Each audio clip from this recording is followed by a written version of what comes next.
आज की इस वीडियो में हम लोग कवर करेंगे section 141 B of income tax ordinance 2001,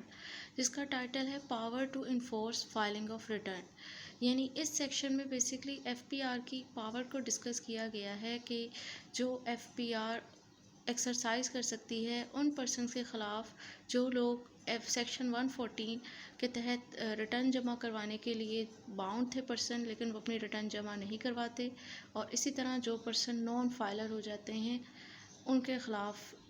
जो एफपीआर की पावर को डिस्कस किया गया है कि कैसे एफपीआर उन लोगों को रिटर्न जमा करवाने के लिए कह सकती है, यानी कि उनसे किस तरह रिटर्न जमा करवाएगी एफपीआर की इस पावर्स को इस सेक्शन के अंदर डिस्कस किया गया है। नॉन फाइलर बेसिकली वो पर्सन होगा जो कि अपनी रिटर्न जमा नहीं करवाएगा, क्योंकि फाइलर वो पर्सन होता है जो कि हर टैक्स ईयर अपनी रिटर्न जमा करवाता है। तो ऑब्वियसली अगर आप एक ही टैक्स ईयर अपनी रिटर्न जमा नहीं करवाते तो आप नॉन फाइलर हो जाओगे। सेक्शन 141 बी बेसिकली एफपीआर की इसी पावर से डील करता है कि एफपीआर किस तरह क्या एक्शन ले सकती है एफपीआर उन पर्सन के ख़िलाफ़ जो कि 114 सेक्शन के तहत अपनी रिटर्न जमा करवाने के लिए ड्यूटी बाउंड थे, लेकिन वो अपनी रिटर्न जमा नहीं करवाते, या अगर एक पर्सन अपनी रिटर्न जमा नहीं करवा जाता तो जब वो नॉन फाइलर हो जाता है तो उसको इन दोनों को रिटर्न इनसे लेने के लिए, रिटर्न जमा करवाने के लिए इनके ख़िलाफ़ क्या एक्शन एफपीआर ले सकती है। ये पावर जो है इस सेक्शन के अंदर एफपीआर की डिस्कस की गई है। अब यहाँ पर एक क्वेश्चन अराइज होता है कि इस पावर के से पहले जो अगर कोई पर्सन अपनी रिटर्न नहीं जमा करवाता था, यानी सेक्शन 114 के तहत उसे रिक्वायर्ड था कि अपनी रिटर्न जमा करवाए, लेकिन वो अपनी रिटर्न नहीं जमा करवाता और अगर वो नॉन फाइलर हो जाता था रिटर्न ना जमा करवाने की वजह से, तो तब इस सेक्शन के इंट्रोड्यूस होने से पहले एफपीआर के पास क्या पावर थी, एफपीआर उनके साथ किस तरह डील करती थी। तो इसका आंसर ये है कि उस इस सेक्शन के इंट्रोड्यूस होने से पहले एफपीआर के पास ये पावर थी ऐसे पर्सन के साथ डील करने के लिए कि वो इन्हें सेक्शन 114 सब सेक्शन 4 ऑफ दिस ऑर्डिनेंस का जो है वो नोटिस भेजती थी, यानी 114(4) का नोटिस उन्हें जाता था। 114(4) का नोटिस अब क्या होता है? 114(4) का नोटिस बेसिकली ये होता है कि जब आपको एक टैक्स ईयर के अंदर रिटर्न जमा करवाना आप पर लाजम था कि आपने एक टैक्स ईयर के अंदर रिटर्न जमा करवानी है 114 के तहत, लेकिन आप वो रिटर्न जमा नहीं करवाते और टैक्स ईयर का टाइम में जो आपका टाइम पीरियड था, लास्ट डेट ऑफ सबमिशन, वो गुजर जाती है। तो अब आपकी टैक्स ईयर अब जो आपने रिटर्न जमा नहीं करवाई अपने प्रीवियस टैक्स ईयर की, उसकी वजह से ना जमा करवाने की वजह से आपको 114(4) का नोटिस जो है वो पहले भेजती थी एफपीआर, और आपको एक टाइम पीरियड दे देती थी कि अब आप जो है इस टाइम पीरियड के अंदर अपनी रिटर्न जमा करवाओ, और साथ ही अगर आप अपनी रिटर्न जमा नहीं करवाते थे तो आप पर जो है जो सेक्शन 182 ऑफ दिस ऑर्डिनेंस जो पेनल्टी ना रिटर्न जमा करवाने पर लगती है वो आपके ख़िलाफ़ वो एक्शन लिया जाता था एफपीआर की तरफ से। पहले आपके साथ ये होता था अगर आप अपनी रिटर्न जमा नहीं करवाते थे और नॉन फाइलर हो जाते थे, लेकिन इस सेक्शन के इंट्रोड्यूस होने के बाद जो है वो एफपीआर को एक एडिशनल पावर दे दी गई है। इसका मतलब ये नहीं है कि अब आपको 114(4) का नोटिस नहीं आएगा और 182 की कार्रवाई आपके खिलाफ नहीं होगी अगर आप अपनी रिटर्न जमा नहीं करवाते और नॉन फाइलर हो जाते हो, वो भी है। ये जो है पावर वो एडिशनल पावर है एफपीआर की। इसके अंदर ये होता है कि अगर आप अपनी रिटर्न जमा नहीं करवाते, आपको रिक्वायर्ड था 114 के तहत आप अपनी रिटर्न जमा करवा, आप नहीं करवाते और आप नॉन फाइलर हो गए, तो अब आपको 114 सबसेक्शन 4 का नोटिस भी आता है, आपके खिलाफ 182 की कार्रवाई भी होती है। साथ ही साथ आपको 114(4) के नोटिस के साथ ही एफपीआर की तरफ से 140 बी का भी नोटिस आ जाता है, जिसके अंदर आपको एक टाइम पीरियड दे दिया जाता है कि आप अपनी रिटर्न जमा करवाएं, और अदरवाइज़ आपको कंसिक्वेंस बता दिए जाते हैं, जो कि मेन जो इस सेक्शन का पॉइंट है वो ये कंसिक्वेंस ही है कि जो आपको बता दिए जाते हैं कि अगर अब आप अपनी रिटर्न जमा ना करवाई तो ना जमा करवाने की मद में जो पर्सन है ना जो कि नॉन फाइलर हो गया है और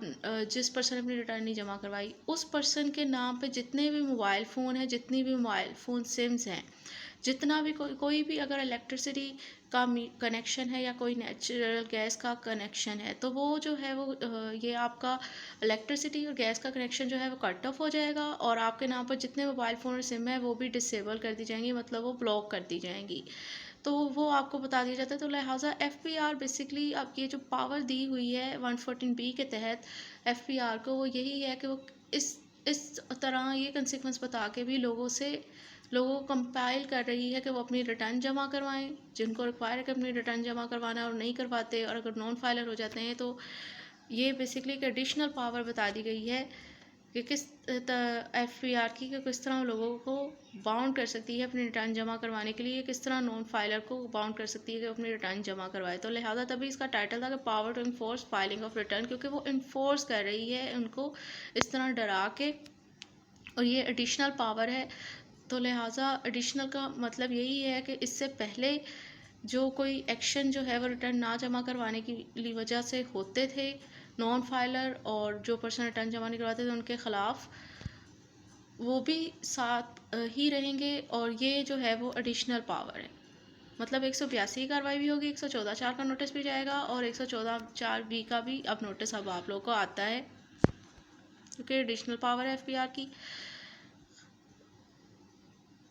अब इसको बेयर एक्ट से रीड कर लेते हैं। तो section 141B subsection 1 state that notwithstanding anything contained in any other law for the time in force, the board shall have the power to issue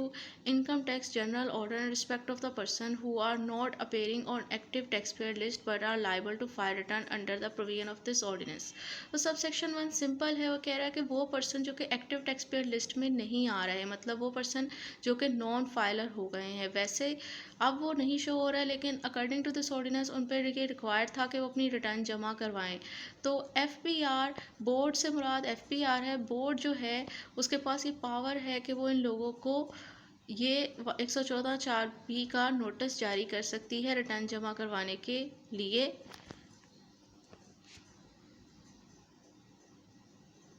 In subsection 2, the income tax general order issued under subsection 1 may entail any or all of the following consequences for the person mentioned therein, namely। और अब ये जो order जारी हो रहा है ना 114(4)B का, उसके ऑर्डर के अंदर ही वो ये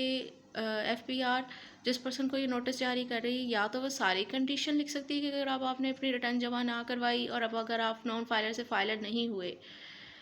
नॉन फाइलर से फाइलर बेसिकली रिटर्न ही जमा करवानी पड़ती है। तो लिहाजा से कहते हैं अगर अब आपने अपनी रिटर्न जमा ना करवाई तो आपको उस ऑर्डर में ये तीनों कंडीशन भी लिख सकती है कि ये आपके खिलाफ एक्शन लिया जाएगा रिटर्न ना जमा करवाने की वजह से, या इनमें से कोई एक एक्शन लिख सकती है कि ये एक्शन आपके खिलाफ लिया जाएगा। और वो कौन कौन से कंसिक्वेंस है ना, अब रिटर्न इस ऑर्डर की अगर आप कंपाइलेंस नहीं करते तो कौन सा एक्शन आपके खिलाफ लिया जा सकता है। Number 1, disable of mobile phone और मोबाइल फ़ोन सिम्स, और discontinue of electricity connection, discontinue of gas connection. यानी कि FPR आपको बाकायदा बता देती है कि अगर आपने जो है वो इस नोटिस के ऊपर अमल दरामद ना किया, आपने रिटर्न सबमिट ना करवाई, आपका नाम एक्टिव टैक्सपेयर लिस्ट में ना आया, तो अब आपके साथ क्या हो सकता है। इसकी मद में वो कह रहे हैं कि हम आपका जितने भी आपके नाम पे मोबाइल फ़ोन है उनको ब्लॉक कर सकते हैं, आपके नाम पर जितनी मोबाइल फ़ोन सिम है वो ब्लॉक हो जाएंगी, अगर कोई आपके नाम पर इलेक्ट्रिसिटी या गैस का कनेक्शन है तो वो कट ऑफ हो जाएगा।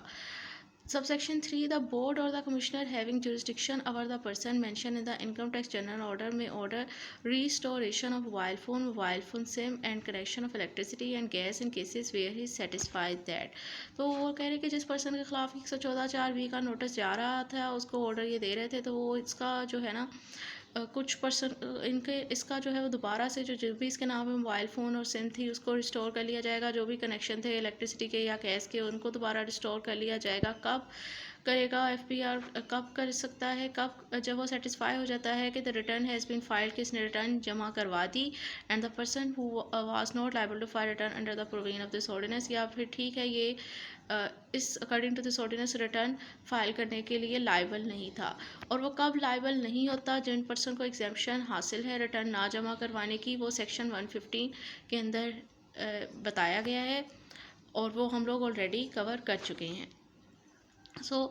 subsection 4 states that no person shall be included in the general order under subsection 1 unless the following condition have been met with।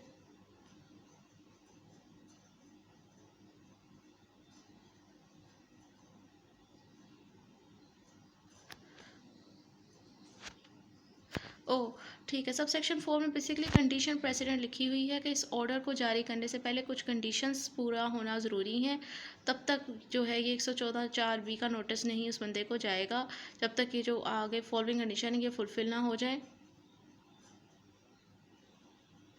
कौन सी कंडीशन है? Notice under sub section 4 of section 114 has been issued, यानी उसे 114(4) का notice जा चुका हो कि आपने अपनी प्रीवियस ईयर की रिटर्न नहीं जमा करवाई, इस चीज़ का नोटिस चला गया हो। एंड शैल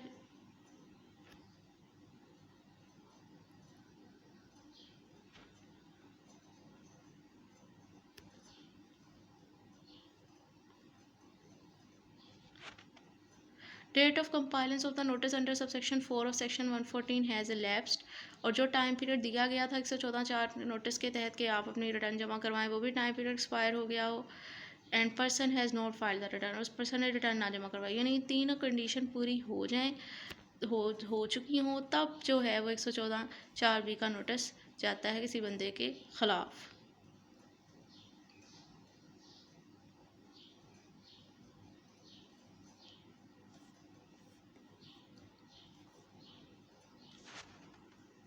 सबसेक्शन 5 ये बड़ा इंपॉर्टेंट है। The action under this ordinance shall not preclude any other action provided under the provision of this ordinance, यानी जो 114(4) की कार्रवाई इस बंदे के खिलाफ हो रही है उसका हरगिज़ ये इफेक्ट नहीं है कि वो कोई दूसरा एक्शन जो इस ऑर्डिनेंस में रिटर्न ना जमा करवाने की मद में आपके खिलाफ लिया जा सकता है वो उसको वेव ऑफ कर रहा हो, उसे प्रिक्लूड कर रहा हो। मसलन लाइक जब आप रिटर्न जमा नहीं करवाते तो 182 की कार्रवाई आपके खिलाफ हो सकती है। ये जो एक्शन आपके खिलाफ लिया जा रहा है वो उस 182 की एक्शन को नहीं रोक सकता, यानी ये एडिशनल पेनल्टी है, एडिशनल एक्शन है, एडिशनल पावर कह लें आप एफपीआर की। तो लिहाजा ये जो है सेक्शन 141 बी था।